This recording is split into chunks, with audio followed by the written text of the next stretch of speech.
na nä twokera rå cinä å må thä twamaka tå gä thikä rä ria magathä oro twakora atä maguta å tukå nä mahaicire na ciringi 9 tå karä ra ta tå rä atumia na tå rä aciari gwä ka atä ciana na cukuru irorete kå hingwo na economy ä no nä ä tuä kä te so hard kå mä handle na nä tå rona ta rä u irio kuma wiki ä no ä ngä å gä thiä supermarket å kora kä ndå gä othe nä kä haicu thoko irio waru mboga mboco kä nä igä ire goro nä å ndå wa means of transport na nä tuonaga maguta mambia kå magåithagio na ciringi 1 kana mathumuni no rä u mahinda-inä maya å må thä tå iguä te ciongererio na ciringi 9 iria igå tå hinyä rä ria må no koguo mathogora ma irio ma maå ndå mothe nä mekuongerereka koguo nä tå gå na ihinda iritå må no tukiruta wira wa taxi ona tukihota kuhe ciana citu gya kuria. Hii ni hujuma na ni hujuma sana, especially kwa sisi ya watu ambao tunajaribu kuchilea. Hapa tuko leo na watu zaidi ya 300 ambao wanachaguana na kila mmoja hapa analia bei ya mafuta, which is very wrong. Serikali ifanye kitu ku reduce hiyo bei ya mafuta na once and for all.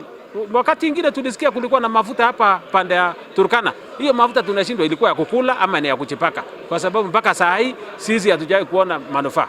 Imekuwa ambayo ni challenge pia kwa hizi biashara zetu, maana hii mafuta ikiongezeka juu imefanya mpaka pia biashara zetu imekuwa chini sana na imekuwa hata ni shida pia. Wenyewe vile tunang'ang'ana nayo tunasumbuka sana, tunateseka. Hata mtu akija akiwa na chini anataka kusaidika kwake inakuwa ni ngumu kwa ajili ya mafuta kupanda. Thina uria weho maguta mathiete iguru muno, mbeca iria twĩ nacio itirahota gũthiĩ Nairobi. Nginya rĩu ona mũthii oka ena thĩna ndũngĩhota kũmũteithia ũrĩa ũkwenda. Rĩu ona tũrarigwa maguta maya marenda atĩa kana mũnene ũyũ witũ wa bũrũri arenda atĩa. Andũ nĩ marahinyĩrĩka mũno nondũ bei ya maguta ti njega, ona bei ya gũthiĩ Nairobi ti njega.